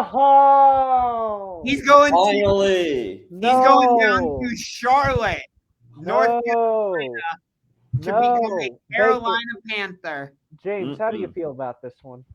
Well, I'm surprised that his fourth time through free agency, a team that wasn't named the Cleveland Browns offered him a contract. Me too. Because every single time that he's been cut or become a free agent, the only team that's offered him a deal has been the Browns. We'll Did I match share? it. It must not have been you guys. We'll match it. We'll match it. It's only a 1 year. He signed it. He's gone. We'll match it. It's only a 1 year deal by the looks of it. My prediction. I was talking to somebody else. I thought I shared it on this show. Was that he was going to end up in the USFL? I thought that Higgins was going to end up being one of the big names that the USFL would bring in, because I knew that this was going to happen. But yeah, I'm just relieved because I'm sorry, but Cleveland has been way too high on this guy since the second that he stepped foot in Berea, and he's never done anything for me. He's an okay receiver. He's okay, but I'm just tired of everybody pretending he's a starting receiver on an NFL roster because he shouldn't. He's not. He's not. I can't believe they're bringing that back from the 80s. Bring what back from the 80s? USFL. Sorry. Oh. It's a different iteration, and yeah, they're having their own legal issues with the name and stuff. But with Higgins gone, thank Jesus, okay? Because the amount of times I've been into conversations and arguments with people on the internet about Higgins and him not being good. No. What? Okay. Please Make tell me. the argument. Why? Because the guy was at least serviceable. He could be a good serviceable. It's the NFL. A good fourth receiver on the team. You are dying on the hill for a fourth receiver? Yeah. No. And the Higgins, we already have one of those. It's Donovan Jones. Yeah, we already got a good solid number 4. And how about good one, James? That was awesome. How about the Hollywood Higgins celebration? You mean the most overrated celebration in all of football? Yeah. That's the most athletic thing I've ever seen Baker Mayfield do. give credit. It is. That, I mean, that was a smooth slide. But how many times people bitched about Greg Little doing this with the football? Yeah, Don't yeah. we give Hollywood Higgins shit for doing this when he catches a first down? Are we kidding? It's ridiculous. Yeah. What about And the? I love Hollywood- that he tries to be Hollywood too. Like, no, like there's another Hollywood in the league. Like, you don't get to use that nickname. I've said it before. He's not the best Hollywood in the division. He's not the best Higgins in the division. Okay. No. And I told you this story before as well. I talked to a guy who covers the Ravens, and I asked him about Hollywood Higgins. His response was, "Who?" Yeah, exactly. Who? Yeah. And that's coming from a division rival. Yeah. Yeah. I will say, I think we need him. when we Well, played, he's gone, so it doesn't matter anymore. We could get him back. He's on that 1-year deal. No, he's not going to come back. Okay. No. And let's be honest here. Baker Mayfield safety blankets now gone. Okay, you can't even use the argument of him not having his guy. You can't even use the argument of Higgins being the safety blanket for Baker. Okay, like This we're done here. cements the Baker being gone theory, though. This Best cements quarterback of the Browns era, though. Do you agree with me, James, that like this really cements it? Like, Oh yeah, he was his last guy that was fighting for. You know what I mean? Like, once he was gone, that's us saying, look, the Baker Mayfield chapter is over. yeah, Higgins, let him go. Anybody that's in that camp, in Baker's camp, like, is gone. yeah. And Here's what the only part of the whole Baker Mayfield being gone equation or story, I guess is the better word, that I don't like, is that he's coming off of shoulder surgery, and we're pretty much spitting in his face. Like, I don't love that part of it. okay. in what way, though? What? I don't think we're being disrespectful to Baker in any way.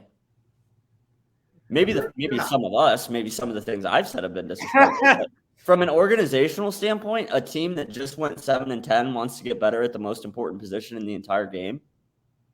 That's business. Yeah, Listen, I saw some information last night on Twitter. Okay, the Browns were prepared to move on from Baker Mayfield after 2020 before that season happened. Okay, even after we made the playoffs. before that season, they were prepared to move on with him after that season. Yeah. Okay. Then they made the playoffs and it fucked everything up. Okay. Them making the playoffs screwed up what their plan was. Okay. What was their original plan? Their plan originally, when Barry and Stefanski were hired, was to move on from Baker Mayfield after the 2020 season. Then they made the playoffs. Then that forced their hand, which made them pick up the 5th-year option, something they never wanted to do. Yep. But they got backed into a corner.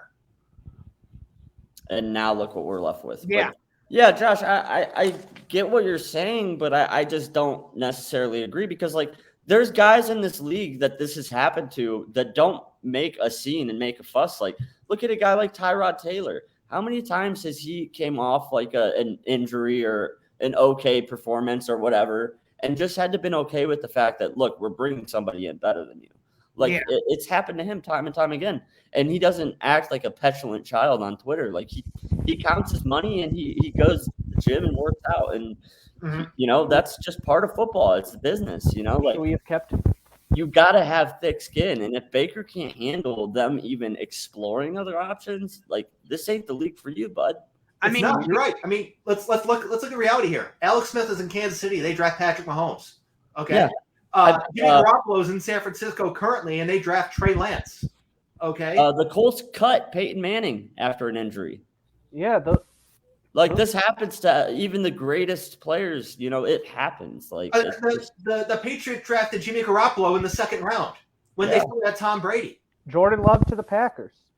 yeah, Aaron Rodgers to the Packers when Brett Favre was still the quarterback. Yeah. I mean, so like what are we doing? Like, Yeah. We're supposed to stop because of this? no, He can't handle it.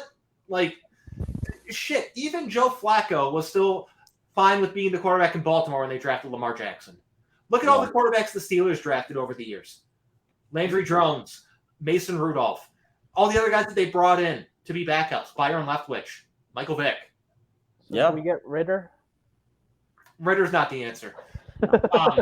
But you don't see them throwing temper tantrums. You don't see them getting all pissy. Like, I don't know if you guys listened to the audio I sent you yesterday But like when Baker Mayfield made those comments, I'm going to talk to my agent and my family about my surgery or whatever. It rubbed people internally the wrong way. Wrong way, yeah. Why didn't he get the surgery in the middle of the season? Okay, if you want to have this conversation, we can, and this conversation is going to go like this. If he wanted to preserve his value, if he really wanted to get the best shot that he could have got, it would have been to get the surgery after week 2 and sit out the rest of the season to give himself a better chance for next season. Yep. Yeah. He decided to press on and continue playing. And the tough guy thing, that was so weird.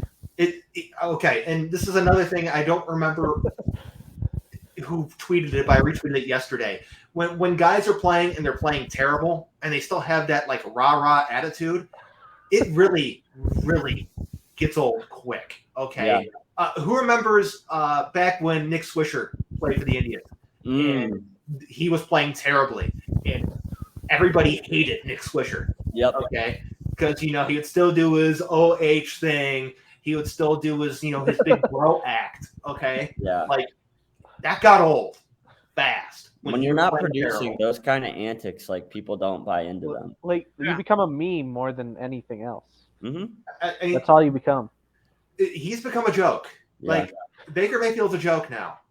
Okay. What would you tell him if he was in the same room as you? You're not good enough? I don't know. No. And if you really want to advance your career, don't be fueled by people and hating on you and this chip on your shoulder attitude. Like that, if you need everyone to be backed up against the wall for you to actually be motivated to play well, then you're not motivated to be an NFL quarterback. Okay. You need blinders. At that point, to prove your point, he might just straw man you. I mean, he needs blinders. He needs to not be online. He is the most online quarterback I've ever seen. Okay. Ever. Like, I remember when he took his social media break, he wasn't off social media. That's horse shit. Okay. He was liking people's stuff. And he just wasn't posting on social media. He wasn't posting. He wasn't liking. He's either just scrolling and looking or using burners. Okay. Let's be real here. He's too online. He's too informed. He's too Real Housewives to be a quarterback in the NFL. He's just got to have drama. There's something about him where, like, if there's no drama in his life, he has to stir it up. It's like he just always is kicking up dirt. And it's like, put the shovel down, bro. And that segues into this. Quiet. How do you feel about his recent thing he tweeted? Oh, his little goodbye letter? Yeah. Yes. I thought it was funny when Duke Johnson dunked on him. That was awesome. Did that was great. Do you think that made him? Did that put like a exclamation point on a number 1 overall pick bust? Well, he was a bust before this, but what all this does is it essentially cements that he's not going to be here next year. They're still Baker lovers, though. That's fine. The Baker Bros can be the Baker Bros, but you know what? If you want to, you can either worship a below average quarterback or live in reality. Okay. Objectively, he took us into the second round of the playoffs. I can't. He did not take us anywhere. He didn't take us. We won in spite of him. I'm tired of this argument existing. Okay, I'm going to kill this right now. He did not take us anywhere. Okay, he was on a team that went to the second round of the playoffs. He didn't take us anywhere. A very excellently curated offensive system did. A very good coach who got the absolute maximum out of a limited quarterback took us to the second round. Okay. Mm-hmm. The Steelers completely just blowing up in their face got us to the second round. And did they make a comeback because of Baker too? No. I don't understand what you're saying. I mean, like, Baker was so bad they made a comeback. The Steelers did in that game. I mean, yeah, they tapered off as the game progressed after getting out to a 28-0 lead. But like, let's be real here. Baker Mayfield has like the most interceptions in the league since he was drafted. Okay. Yeah. His numbers compare to the same level as Mitch Trubisky and Carson Wentz, I believe. Mm-hmm. Like, what are we doing? Like, nobody would want Trubisky as their quarterback. No one would want Wentz as their quarterback. Mm-mm. And everyone acting like Baker Mayfield's better than him. He's not. No. He's in that same group. I mean, I did think it was hilarious as well. In addition to being dunked on by Duke Johnson, Warren Sharp of Sharp Football Analysis also dunked on him by quote tweeting with a chart comparing him to Trubisky and Wentz, and Mayfield having worse numbers pretty much almost across the board. Yeah. But there's a school named Mayfield. Why get rid of him? If we're basing stuff off cities and schools, you're making a lot of poor decisions. Okay. Yeah, why are you making that face, Brian? So I just don't know where this stuff comes from. yeah, I don't know where this stuff comes from that pops into your mind at times, Church, but it makes the show funny. So we roll with it, dude. We roll with it. It does make it so fun. Yeah. I saw Shannon was talking a little smack about Baker too, because Skip came out and he's in his own clown universe, and he went to bat for Baker Mayfield and said that basically that the entire league will rue the day that they gave up on Baker Mayfield, and he's going to prove everybody wrong. And Shannon basically said, like, look, I have no interest in this dude. Like, he is irrelevant. He's not a good quarterback. He's not relevant in this league. Like, sorry, he's not. So. Yeah. You know why he was the number 1 overall pick? Because he had one good year at Oklahoma. Which, he was a Heisman winner. Heisman winners don't mean shit. Yeah. Sure. You know why he won the Heisman? It's because he had Lincoln Riley as his head coach. He was at Oklahoma, and he was in the Big 12. I got 2 names for you, Church. Let's see if you've ever heard of them. Eric Crouch, Jason White. And how about Chris Winkie? Have you heard of the guys I've mentioned? I just named? Yes. You've heard of Eric Crouch and Jason White? I have not. I have, actually. Jason White was Oklahoma? Jason White was Oklahoma. Yeah. Eric Crouch didn't even play the position he played in college in the league. Okay? Jason White didn't play in the league. Winning Heisman doesn't mean anything. Yeah. Didn't Sam Bradford also win Heisman? He should have been a lot better. I'm so. going to stop you right there. If he wasn't injured, he would have been one of the best. He would have been one of the best. Sam Bradford, without injuries, he would have been one of the best. Better than Baker. Oh my I don't know God! about one of the best, though. One of the best, no, but better than Baker Mayfield, sure. He almost took him to the playoffs in his first season. How can you not deny that? Sam Bradford almost took the Rams to the playoffs in his first season. We're not saying one of the best. We're saying better than Baker. That's being an average NFL starter, which he was. Brian, your facial reactions today are on point. I mean, but let's be real here. I mean, the Browns are going to have a new quarterback next year for sure. 100%. We get Teddy Bridgewater. No, Teddy Bridgewater already signed. Teddy Bridgewater signed with somebody already, so he's off the table. So Jameis Winston.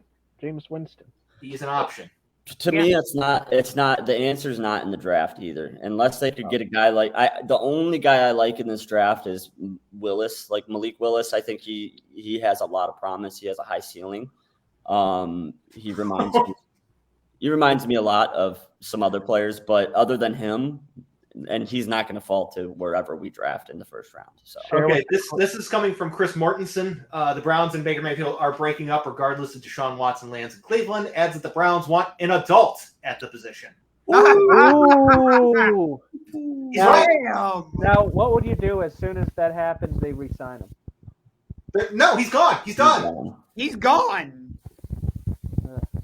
There's no coming back. No, dude, he's gone. They want an adult. And it was not an adult. Baker Mayfield's not an adult. Okay. What would he has to be a child. Then what about his 28-7? 28-7 what? Touchdown to Oh, interception. you mean a lie that was 2020? The same numbers that everyone eviscerates Carson Wentz for this past year? Yeah, right. It's not. Those aren't even the best. Like, they're not even great numbers. Like, we're not even talking. I mean, we're not talking about a guy that's throwing 30 touchdowns here. Like, what are we doing? Right. That's a high expectation. What, 30 touchdowns? Less than 2 touchdowns a game is a high expectation? No, not at all. It's not. And sure, look at how many, other than the points that we put up against the Chargers in week 5 or whatever it was last season, when did we have a high-scoring game? Maybe what was... Not really. Exactly. Oh, Chris Hubbard returned to the Browns on a 1-year deal. That's some breaking news. There we go. But Who is it? In Cleveland. Chris Hubbard, offensive lineman. Yeah. That's But- not that big of a deal. I mean, when your offense is limited by a quarterback who can't really see over the defense, can't make the necessary reads that he has to, you're not going to be able to score points. This is from Ben Axelrod. Not the first time I've heard the verbiage of an adult referred to the quarterback. I mean, So, not surprising. no, it's Baker's really an not. adult, isn't he? I mean, legally, yes, but He doesn't Emotionally? behave like one. maturity-wise, no. He doesn't behave like one. I mean, everyone championed him lashing out at Tony Grossi in the locker room because they don't like Tony Grossi, but it was like it was a douche move. Like, I'm not a Tony Grossi fan either, but like, there's a time and place to say things in a media scrum after a game or a practice. I don't remember where the hell that was or what it was the occurrence for. That's not the time for it. How would you feel about Colin Kaepernick to the Browns? He's not going to play football again. Let's not even have this conversation. I don't know. I think he might actually end up in Seattle. He hasn't played in 5 years. He's not going to play. All because he took a political stance. Yeah, It's not because he took a political stance. It's because he took a political stance that the old whites did not agree with. Okay, that's what it was. Okay. And I want to point out he has had Super Bowl history too.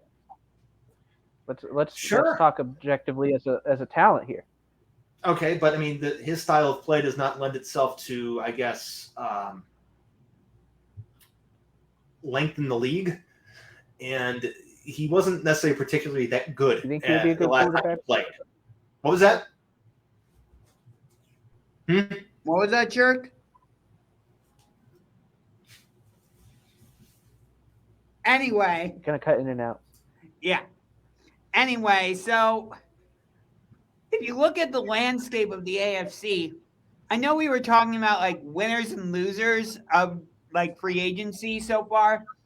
I would say my biggest winner, if I had to pick one, would actually be Denver. I love what they did by getting Russell Wilson. Yeah, they had to get rid of Noah Fant, but I love what they did getting Wilson. I think he fits Nathaniel Hackett's offense perfectly. I like the addition of Randy Gregory, although it means Von Miller can't be there. But I think Denver saw what the Buccaneers did, saw what the Rams did, and they're like, we're going to copy that. Yeah. Yeah, I think that they made some really great moves. I have them up there again. I think honorable mention the Chargers. I really like what they're putting together out there, especially with, Herbert. I think that he's on the verge of greatness. But yeah, I'd say those two teams have made the biggest splashes in my eyes. The thing I worry about with the Chargers is Brandon Staley, because I don't know if he's going to – I need to see if he's going to learn from his, I guess, over-aggressiveness last season, because at times I think he was maybe outthought himself. If you see what I mean. Like, there were times where he called for them to go for it on fourth down when that wasn't the right call. Or you look at what happened in the Raiders game, he called the timeout when you could clearly tell the Raiders were playing for the tie. Yeah, that was a huge mistake. I mean, that's just the way that the league's going. They're just going to keep being more and more aggressive. I mean, who remembers the Jim Harbaugh debacle where they went for 2 to win the game when the final seconds and they didn't get it and they lost? I mean, it's just the way the game's going. As long as teams are, I guess, getting deeper into the waters of analytics and all that other stuff, they're going to continue to be aggressive. So aggressiveness from Brandon Staley is not necessarily something that they're going to be trying to, I guess, get them to stop or do less of. It's just going to be do it better. Okay. Because that's the way that these people think. They don't think about do it differently. They think of a way of do it better, because they're all about process. They're not necessarily about results, and I don't necessarily agree with that way of thinking. But that's how they are. Yep. Yeah. That's accurate. We got off on a little tangent there. But one last thing, Guardians related, then I guess we'll finish off with some basketball. The Toronto Blue Jays approached the Guardians about acquiring Jose Ramirez, and if they were to play him at second. I did. It's unlikely at this time. I guess. Yeah. That's interesting. Yeah. That'd be one hell of a way to piss off an already disenchanted, disillusioned fan base. Oh, yeah, if they let that happen.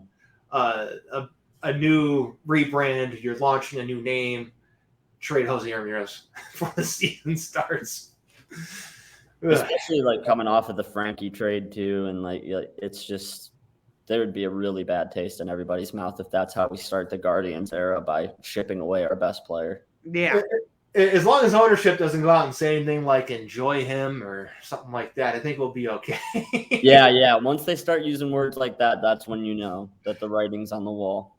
Or we plan that he's going to be our starting third baseman. I mean, because that led to our trade to the Mets. Yep. Yeah. We've seen that play out before. Yeah, that movie's been played way too many times. This is just a continuation of, I guess, rumors of Toronto being interested in Ramirez and, whatever the Guardians are going to do. This isn't the first time a Ramirez trade has popped up in the rumor mill. Yeah. Do you like that the Blue Jays are doing this all-in type philosophy? Go all in. If you're not, you're losing. Yeah, especially in baseball, like you have to go all in. I mean, you look at their division. 3 of the 4 other teams in the division are good. They're going to be in the playoffs next year. Yeah, it's a buzzsaw. Yeah. It's So unfortunate for the Orioles because they're trying to rebuild and they have a couple nice pieces, but they're just in a murderer's row when it comes to the AL East. So they're stuck in last place, and it's not necessarily their fault. I mean, they did give Chris Davis way too much money. That happened. That part is their fault. I will give you. They waited too long to trade Manny Machado. That's also their fault. Okay. And them not being in New York or Boston or whatever, that sucks, but they're not blame free and they're being completely irrelevant. Right. Fair point. So, I mean, they've made tons of bad moves. They've made tons of, mistakes in roster management. And that's they end up being the Orioles. Yeah. I mean, they're not necessarily spending. I mean, it's not the same as like the Pirates, where the Pirates just don't spend. Right. Okay. And anytime they get a good player, it's just like how it is in Cleveland on how long before we have to trade them. I mean, you look at Josh Bell, who they traded the Nationals. Then you look at Starling Marte. Who's no longer there. He's in New York now.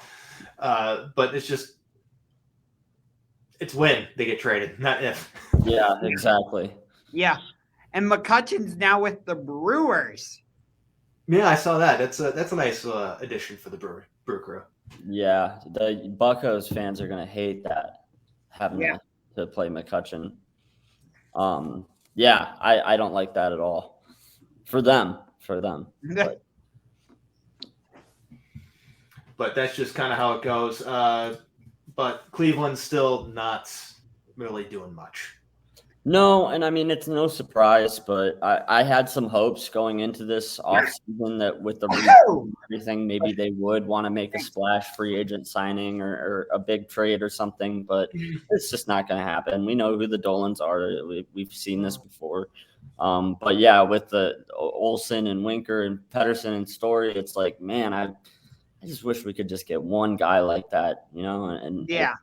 It sucks because like we've got the 8th rated farm system right now. Like we've got some good things in place here, but we just don't have anyone that wants to spend the money. So we're kind of stuck in this, like, it's kind of like this middle ground where it's like we're not bad, we're not good, but we need to put a couple pieces together if we want to compete, and we're just not doing that yet. So it's disappointing.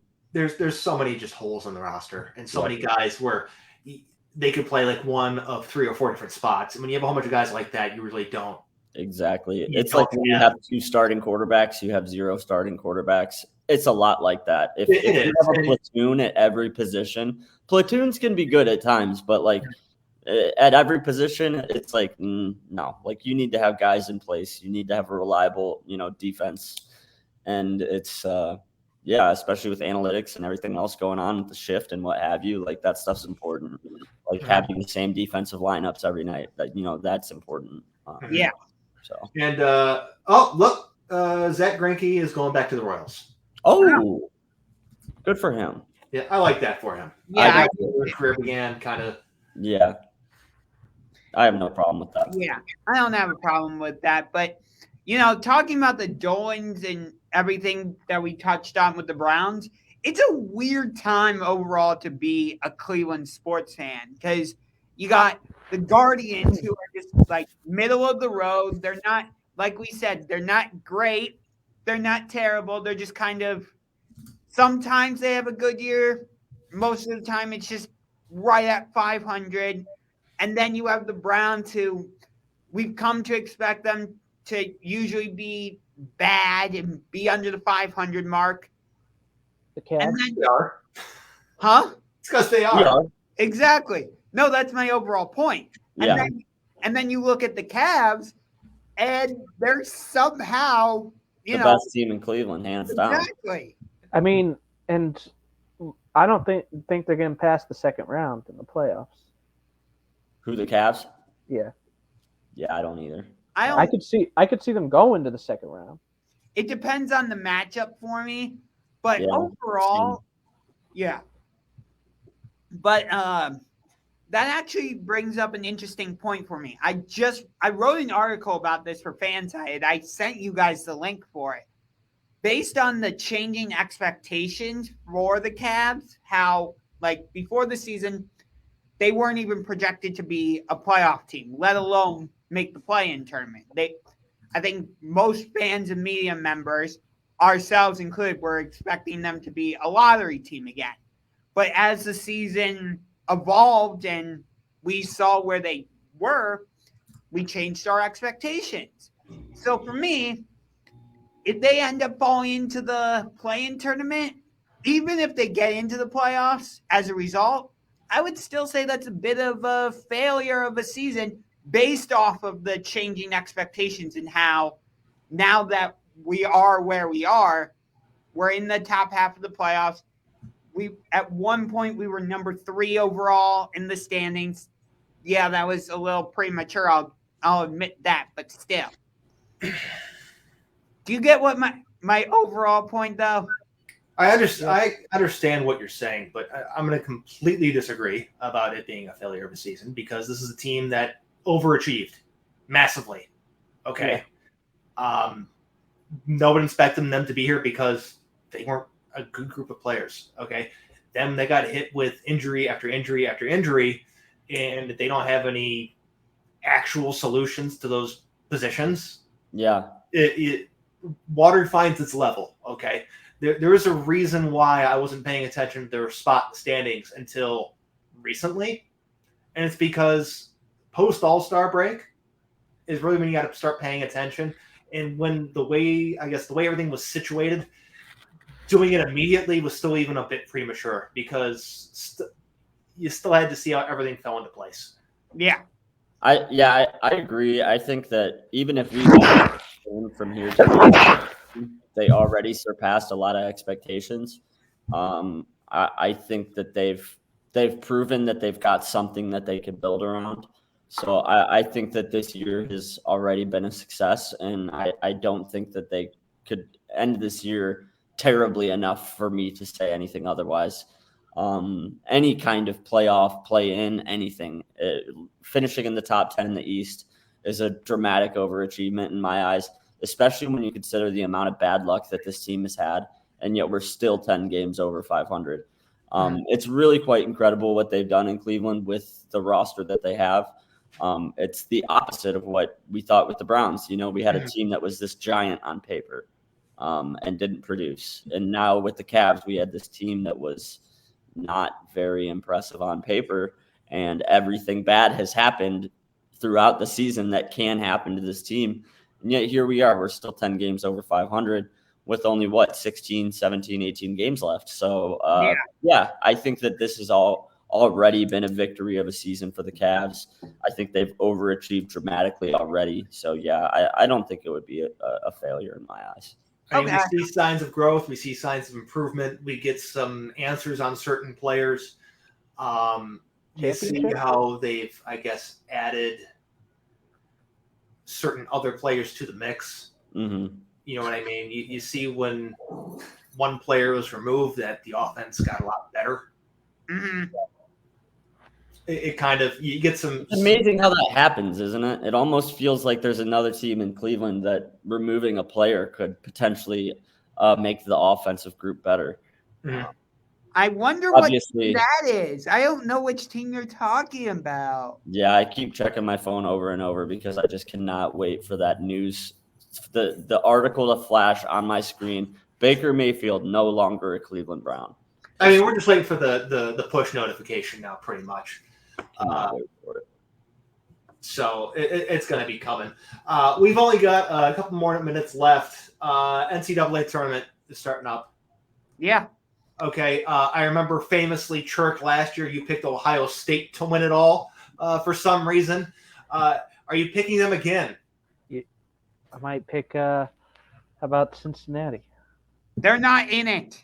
Not even in the tournament. Impressive. All right. Yes, Ohio State.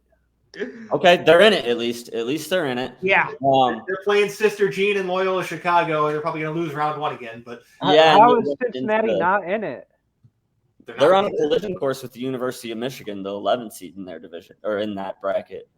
Yeah. In Sweet 16, we could be looking at a Ohio State-Michigan matchup. I would love that. Ohio State would have to beat Loyola Chicago and the winner of Villanova, Delaware, which is got to be Villanova.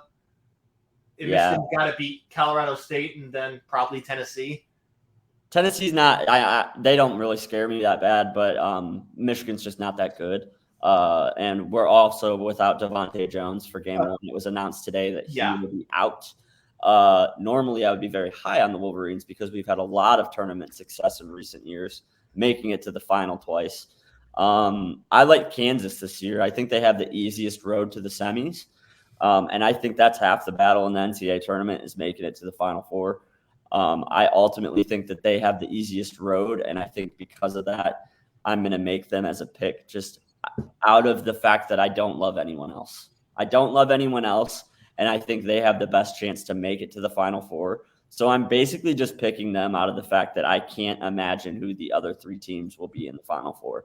It's just one of those years that like it's not going to be chalk. I just don't think this is a chalk year. So I like Kansas. I think they're a very safe play. I'm not putting any money on it just because it's not a very great payout. But yeah, I think anything could happen this year. Anything could happen. I am going with the Arizona Wildcats.